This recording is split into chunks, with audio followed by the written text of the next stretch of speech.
Historia de la filosofía, por Nicolás Abagnano, volumen 3, 5, parte sexta, la filosofía del romanticismo. Capítulo 1, la polémica sobre el kantismo. 536, el Sturm und Drang, Schiller, Goethe.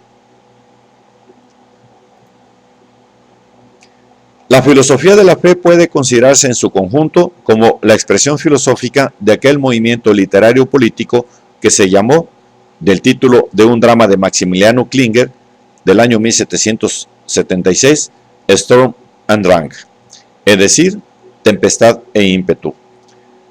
La razón contra la que lucha esta filosofía es la razón finita, o sea, la razón cuya competencia y límites había señalado Kant. A ella contrapone la fe como órgano capaz de captar lo que es inaccesible a la misma. Schiller y Goethe, en su juventud, se adhirieron a las ideas del Sturm und Drang, pero el conocimiento de la filosofía kantiana influyó en ellos de modo positivo, inclinándolos al reconocimiento de la función de la razón incluso en la comprensión y esclarecimiento de lo que no es razón, esto es, de la vida, del sentimiento, del arte y de la naturaleza. La actividad filosófica del poeta Friedrich Schiller, 10 de noviembre de 1759 al 9 de mayo de 1805, se inicia con la llamada Teosofía de Julius, expuesta en las Cartas Filosóficas de 1786. En esta obra se encuentran los temas neoplatónicos tan queridos de los poetas y filósofos del Sturm und Drang. El universo es la manifestación o revelación de Dios, más aún el jeroglífico de Dios. La única diferencia entre Dios y la naturaleza es que Dios es la perfección indivisa, mientras que la naturaleza es una participación dividida. La naturaleza es un Dios dividido hasta el infinito, dice Schiller. En 1787, Schiller tuvo conocimiento de los escritos de Kant sobre la filosofía de la historia, pero hasta 1791 no comenzó a estudiar las obras mayores de Kant, en especial la crítica del juicio. En este periodo se dedicaba a investigaciones estéticas que dieron sus frutos en los escritos sobre el fundamento del placer producido por objetos trágicos, 1791, sobre el arte trágico, 1792, sobre lo sublime, 1793. Pero el primer fruto maduro de la filosofía de Schiller es el ensayo sobre la gracia y la dignidad, 1793, en el cual la creencia en la unidad armónica entre naturaleza y espíritu lleva a Schiller a modificar sustancialmente el punto de vista kantiano, que había contrapuesto la razón con el instinto. Dice Schiller: no tengo buen concepto del hombre que se puede fiar tan poco de la voz del instinto que cada vez tenga que hacerlo callar ante la ley moral. Más bien respeto y estimo al que se abandona al instinto con una determinada seguridad, sin peligro de que el instinto lo desencamine, porque esto demuestra que en él los dos principios se encuentran ya en aquella armonía, que es señal de una humanidad completa y perfecta. El hombre en quien se realiza la armonía entre razón e instinto, y que por lo tanto actúa moralmente por instinto, es el alma hermosa, cuya expresión natural es la gracia, es decir, la belleza en movimiento. En una nota a la segunda edición de La religión en los límites de la razón, Kant, respondiendo a las observaciones de Schiller, observaba que si es imposible que la gracia acompañe al concepto del deber, a causa de la dignidad de este último, no es imposible, sin embargo, que acompañe a la virtud, es decir, a la intención de cumplir fielmente el deber. La gracia puede ser, según Kant, una de las consecuencias felices de la virtud, que difunde por todas partes la fuerza de la razón, y acaba entonces por arrastrar incluso a la imaginación en su juego. El tema de la unidad entre naturaleza y espíritu encuentra su mejor expresión en la obra filosófica de Schiller, Cartas sobre la educación estética, 1793-1795. Aquí Schiller empieza discerniendo en el hombre una dualidad que resulta conciliada, la del hombre físico que vive bajo el imperio de las necesidades, y en virtud de ellas se encuentra en la sociedad de los demás hombres, y el hombre moral que afirma su libertad. Pero el hombre físico es real, mientras que el hombre moral es solo problemático. La razón tiende a suprimir la naturaleza en el hombre y a sustraerle de los vínculos sociales existentes para darle lo que él podría y debería poseer, pero que no puede sustituir completamente a la realidad física y social. Schiller expone los diferentes aspectos de este contraste. La razón exige la unidad, la naturaleza exige la variedad, y el hombre está llamado a obedecer a entrambas leyes, de las cuales la primera le es sugerida por la conciencia y la segunda por el sentimiento.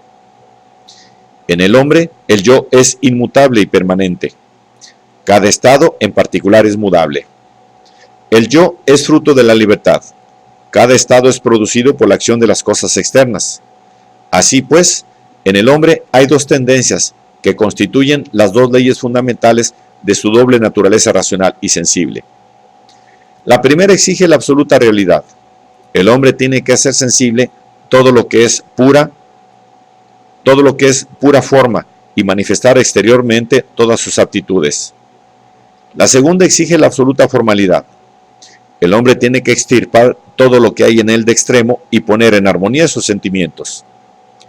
Estas dos tendencias son también llamadas por Schiller instintos. El instinto sensible procede de su ser físico y ata al hombre a la materia y al tiempo. El instinto de la forma procede en el hombre de su ser racional y tiende a hacerlo libre. Si el hombre sacrifica el instinto racional al sensible, no será jamás un yo, porque permanecerá esparcido en la materia y en el tiempo. Si sacrifica el instinto sensible al formal, será pura forma sin realidad, es decir, una pura nada. Por consiguiente, tiene que conciliar los dos instintos de modo que uno limite al otro y dar lugar al instinto de juego que introducirá la forma en la materia y la realidad en la pura forma racional. Si el objeto del instinto sensible es la vida, en el sentido más amplio, y el del instinto formal es la forma, el objeto del instinto de juego será la forma viviente, esto es, la belleza. Mediante la belleza, el hombre sensible es conducido a la forma y al pensamiento, mientras el espiritual es conducido de nuevo a la materia y devuelto al mundo de los sentidos. La presencia de los dos instintos es la condición fundamental de la libertad. Mientras el hombre permanece sometido al instinto sensible, que es el primero que nace en él, no tiene libertad. Pero apenas el otro instinto también se afirma, uno y otro pierden su fuerza coercitiva y su oposición da origen a la libertad. Para Schiller, la libertad no es, como para Kant, el producto de la pura razón. Es más bien un estado de indeterminación en el que el hombre no está constreñido física ni moralmente, por cuanto puede ser activo de uno u otro modo. Pues bien, si el estado de determinación sensible se llama físico y el de la determinación racional moral, el estado de determinabilidad real y activa ha de llamarse estético. El estado estético es un estado de pura problematicidad, en que el hombre puede ser todo lo que quiera, aún no siendo nada determinado. En este sentido se dice que la belleza no proporciona ningún resultado intelectual ni moral, aunque solo ella da al hombre la posibilidad de hacer lo que quiera de sí mismo, la libertad de ser lo que debe ser. En este sentido, la belleza es una segunda creación del hombre. El estado estético es el punto cero del hombre físico y del hombre moral, pero es, al mismo tiempo, la posibilidad, la unidad y la armonía de ambos. En él, la potencia de la sensación está ya vencida y el hombre físico resulta tan ennoblecido que lo espiritual puede fácilmente desarrollarse según la ley de la libertad. El paso del estado estético a lógico o moral, es decir, de la belleza a la verdad o al deber, es infinitamente más fácil que el del estado físico al estético. En el estado estético, el hombre se separa del mundo al que permanecía unido en el estado físico, y así el mundo empieza a existir para él como un objeto que, en cuanto bello, es al mismo tiempo parte de su subjetividad, y resulta así al mismo tiempo un estado y un acto suyos. En el otro escrito fundamental titulado Sobre la poesía ingenua y sentimental, 1795-1796, Schiller interpretaba la educación progresiva del género humano mediante la poesía, como la reconquista de una perfección perdida. El ensayo esboza una historia de la humanidad concebida como el paso de una unidad armónica y original entre ideal y real a una escisión entre estos dos aspectos y a una reconquista de la unidad. La poesía ingenua es aquella en la que la unidad entre ideal y real se posee y se vive inmediatamente. La poesía sentimental es la búsqueda o la reconquista de esta unidad. El poeta ingenuo no necesita del ideal, imita la naturaleza real y en esta imitación encuentra su perfección. El poeta sentimental trata de llevar la realidad al ideal. La filosofía de Schiller es, sustancialmente, el intento de interpretar al hombre, su mundo y su historia en los términos de una teoría de la poesía. La misma idea de una armonía intrínseca o sustancia entre la naturaleza y el espíritu, entre el mundo y Dios, animó la actividad filosófica de Wolfgang Goethe,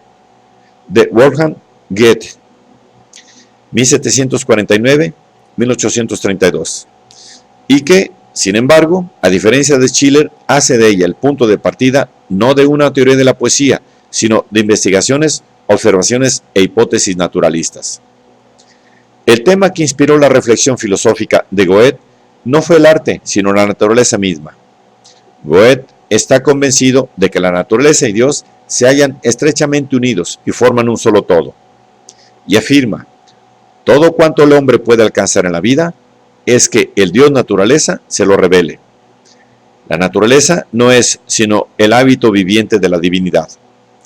Por eso, no se puede llegar a Dios más que a través de la naturaleza, como no se puede llegar al alma más que a través del cuerpo.